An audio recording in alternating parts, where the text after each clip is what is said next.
Assalamualaikum warahmatullahi wabarakatuh, teman-teman sekalian.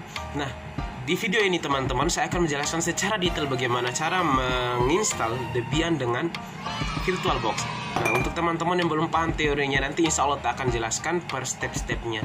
Jadi sebelum teman-teman skip, silahkan dinonton dulu, silahkan diklik like,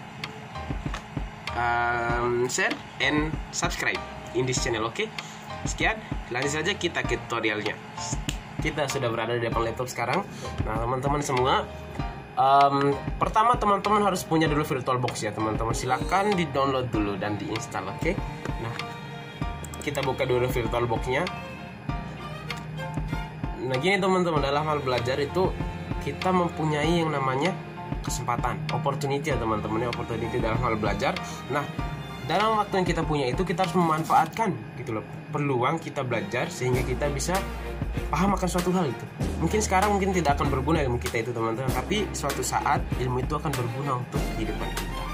Nah, selanjutnya teman-teman ya, untuk awalnya sendiri teman-teman kita harus membuat dulu nih, di create new dulu, kita kasih nama Debian ya, Debian server.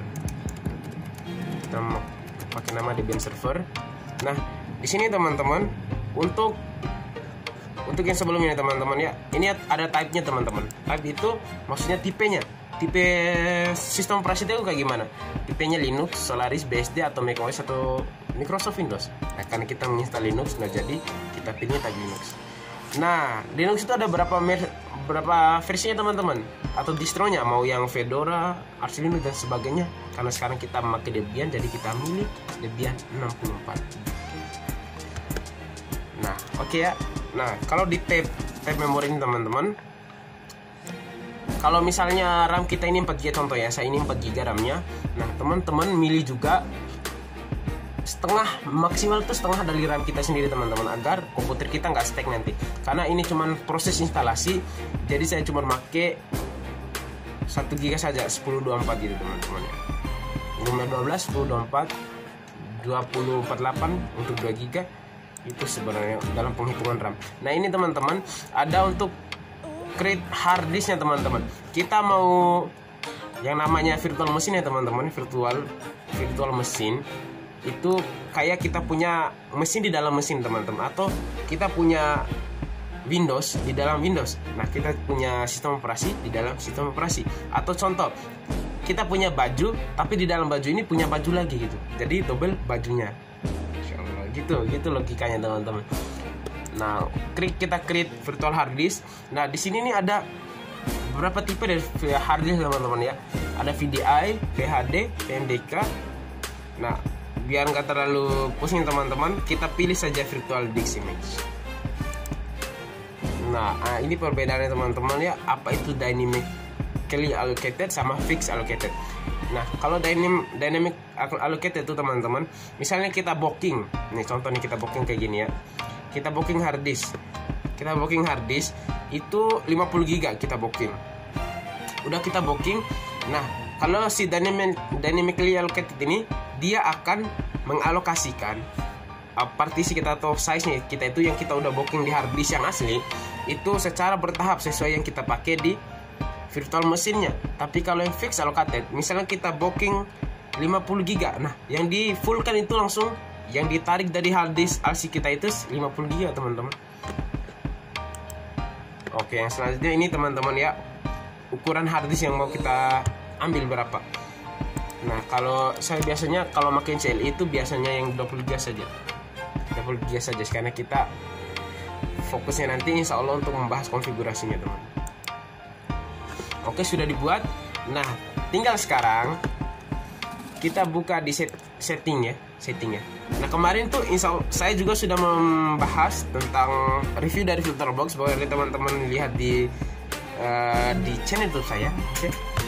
Nah, teman-teman lanjut saja di general tuh ini nih masih membahas tentang, saya sudah review kemarin, alhamdulillah ada di video selanjutnya yang kemarin.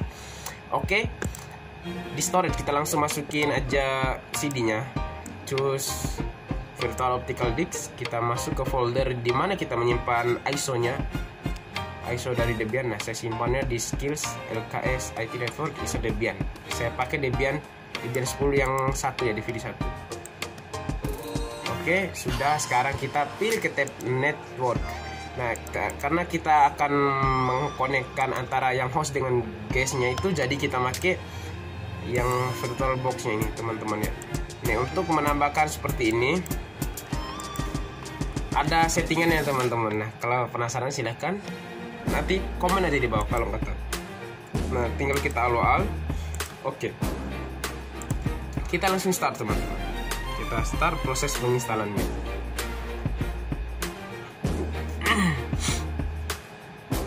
Skip. Ya. Memang proses penginstalannya lumayan agak lama teman-teman ya. Nah, di sini teman-teman ada pilihan kan, graphical install atau ya ini kita fokus di dua ini saja dulu. Nah, graphical install ini teman-teman kita bisa menginstal itu bukan cuma pakai keyboard doang teman-teman. Tapi kita bisa pakai mouse, maksudnya ngeklik pakai mouse kayak gini. Misalnya kita ngeklik pakai mouse. Nah, kalau install doang itu kita hanya menggunakan yang namanya keyboard doang gitu. Keyboard aja gitu. Jadi biar lebih cepat prosesnya. Ada juga yang kita makainya itu yang cuman CLI-nya doang gitu teman, atau command line interface-nya doang. Karena kita harus biar lebih cepat dan efisien, kita cuma pakai keyboard saja. Oke. Kita fokus ke keyboard install.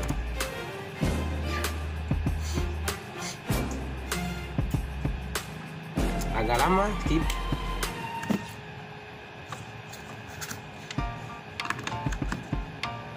skip. Iya. Yang selanjutnya teman-teman.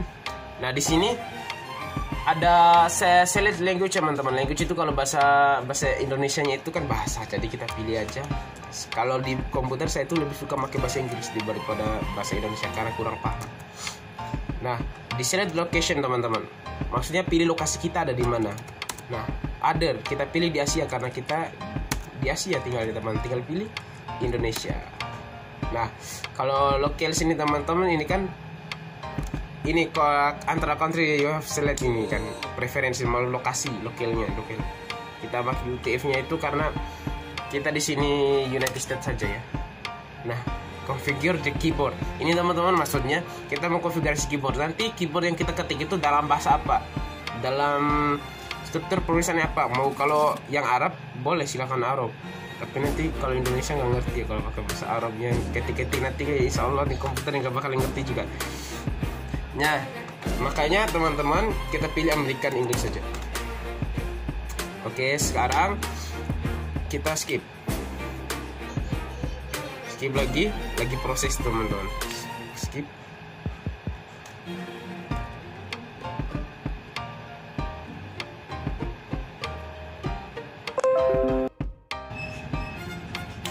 Nah, jadi di sini teman-teman prosesnya itu loading additional components ya teman-teman. Lagi komponen-komponen dari sistem operasinya itu lagi di loading yang ada di ISO-nya itu sendiri teman-teman. Nah, sekarang itu proses detect network. Networknya bakalan dideteksi kayak gimana. Nah, ini IP versi 4-nya auto configuration dikonfigurasi secara otomatis. Nah, dia lagi coba mengkonekkan virtual host host network tadi yang kita buat itu dikoneksikan antara si guestnya itu dengan si hostnya. Lagi coba dikoneksi, apakah berhasil? Nah, di sini nih keadaannya berubah-ubah teman, tergantung konektivitas antara host dan guestnya itu sendiri. Nah, di sini kan file teman-teman guys, karena saya belum mengatur konfigurasi antara yang guest dan yang. Nah, di sini teman-teman karena nanti kita akan mengkonfigurasinya di part yang selanjutnya, jadi kita do not configure at this time. Jangan mengkonfigurasi sekarang, nanti aja gitu. Nah, untuk hostname ini sendiri teman-teman, hostname ini nama teman-teman nanti di jaringan itu kayak gimana. Kalau saya coba Cyber saja ya. Cyber. Nah, hostname-nya Cyber aja.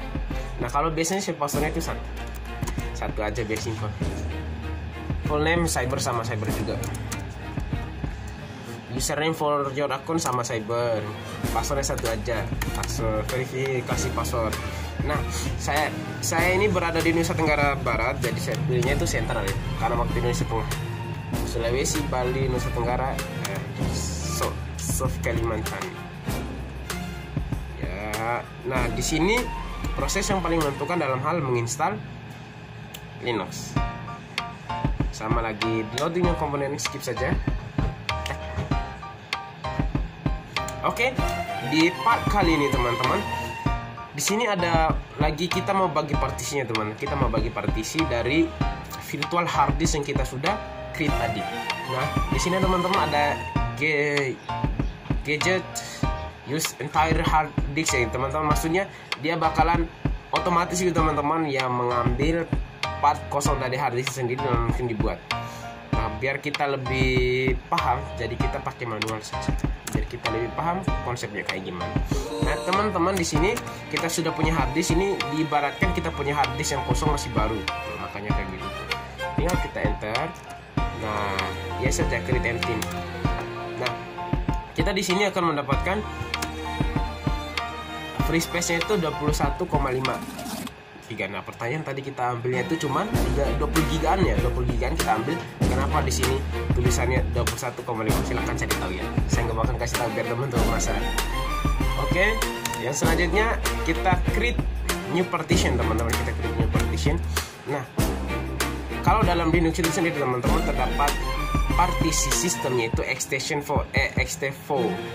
dan juga kalau ada swapnya juga teman-teman, swap. Nah, swap ini sendiri adalah pembantu dari memori RAM kita yang sudah bekerja di Linux. Nanti kalau RAM kita udah full, dia bakal mengalihkan pekerjaan itu di swap teman-teman. Nah, kita kasih saja yang kita kasih tadi di RAM virtualnya itu cuma 1 GB, nanti kita pasang 2 GB. Nah, kita ngambil di sini 18 saja, 18 GB. 18. Nah, enter saja teman-teman. Nah, di sini ada primary dan logical. Nah, kalau bisa dibilang itu primary itu adalah yang intinya teman-teman. Kalau logical itu adalah contoh kayak gini lah. Contoh kayak gini yang simpel ya, jangan mikir macam-macam. Ini nih primary itu istrinya. Logical itu selingkuhannya gitu. Astagfirullah ya. Contohnya kayak gitu. Contohnya logikanya kayak gitu. Nah, tinggal mau location-nya itu di awal atau di akhir, kita pilih di awal saja. Nah, ini maksudnya use as. Maksudnya ini partisi kita buat pakai apa? Karena ada ext4, ext4 ini file sistemnya, sistem juga sama file sistem tapi beda versinya doang. Nah, ini masih banyak ini FAT32 dan banyak selainnya. Kita pilih ext4 aja. Nah, mode point ini ada mode pointnya itu yang slash doang itu untuk root file system, ada yang boot, ada yang home, tmp, user, var, opt dan user lokal dan lain-lain sebagainya. Nah, kita sekarang itu kita jadikan ini sebagai root file system untuk yang kalau bisa dibilang itu untuk yang defaultnya kayak gitu. Nah, kita langsung done aja. Nah, di sini kita masih punya free space. Nah, free space ini teman-teman kita gunakan untuk si swapnya tadi. Kita pilih logical saja. Pilih logical. Nah, di sini kita pilih swap area. Tinggal kita done. Oke. Nah, cuman di sini teman-teman, tinggal kita finish doang. Finish. Nah, di sini diminta konfigurasi, diminta konfirmasi lagi kita apakah kita ingin merubah dari hard disk ini atau enggak, atau kalau kita mengulang. Kalau mau sudah fix, sudah yakin benar-benar, maka kita yes saja. Nah, kalau belum yakin no saja, kita tinggal periksa ulang. Nah, di sini proses format hard disknya tadi teman-teman ya, yang baru tadi bakal dipecah, baru itu diformat sesuai dengan ekstensi yang kita udah kasih. Nah, di sini nih install base systemnya, base system ini kayak dasar dari sistemnya gitu teman-teman ya. Nah, untuk ini prosesnya agak lama, jadi saya skip aja. Lanjut. Nah, teman-teman sekalian, dalam hal proses belajar teman-teman, sama kayak kita nanam buah mangga. Nah, pas kita nanam buah mangga, nggak mungkin kita langsung dapat hasilnya. Nih contoh, kita pas nanam buah mangga, baru aja ditanam, mau dipetik langsung buahnya, itu kan masih kecil buahnya gitu teman-teman. Nah, sama kita belajar juga teman-teman. Nanam mangga harus disiram setiap hari. Kalau mau lebih baik, kasih pupuk biar lebih cepat tumbuh sehat ya teman-teman. Baru udah besar bertahun-tahun lah, udah agak besaran, baru dia bisa berbuah teman-teman. Nah itu prosesnya baru kita bisa metik buahnya.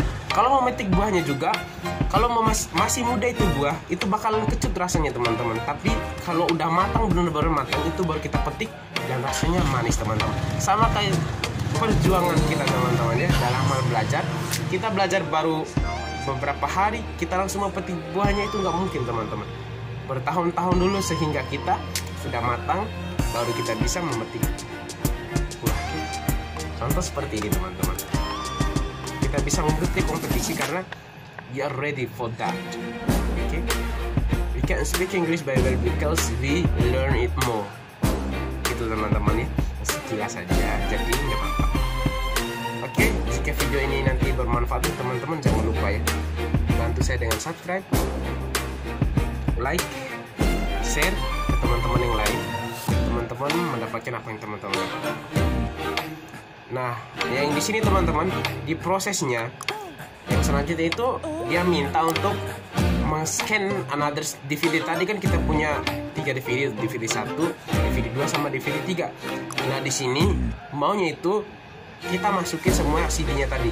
Tapi untuk tahap ini nggak usah dulu teman-teman, karena nanti kita bisa masukin CD-nya di terminal ini. Jadi kita no saja. Nah, ini mirror maksudnya teman-teman. Mirror ini contoh, kalau bisa dibilang itu repository, kayak gudangnya teman-teman. Ketika kita mau menginstal atau mengambil paket sesuatu, kita harus punya alamat gudangnya. Ya kita nanti enak pergi ke gudang langsung ambil ke gudangnya, itu maksudnya mirror. Nah, kita enter aja. Nah, di sini nih lagi mau kita install softwarenya, nanti kita mau base atau sistem operasi kita itu bagaimana. Kita skip.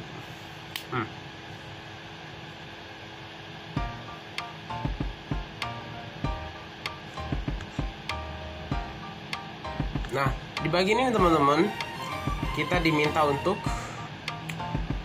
participate in infeksi survei ini. Mau survei teman kita mau saja. Nah,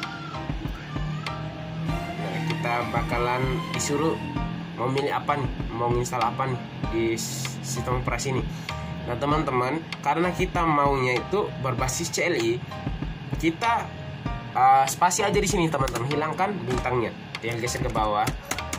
Green server juga kita uncentang dengan spasi.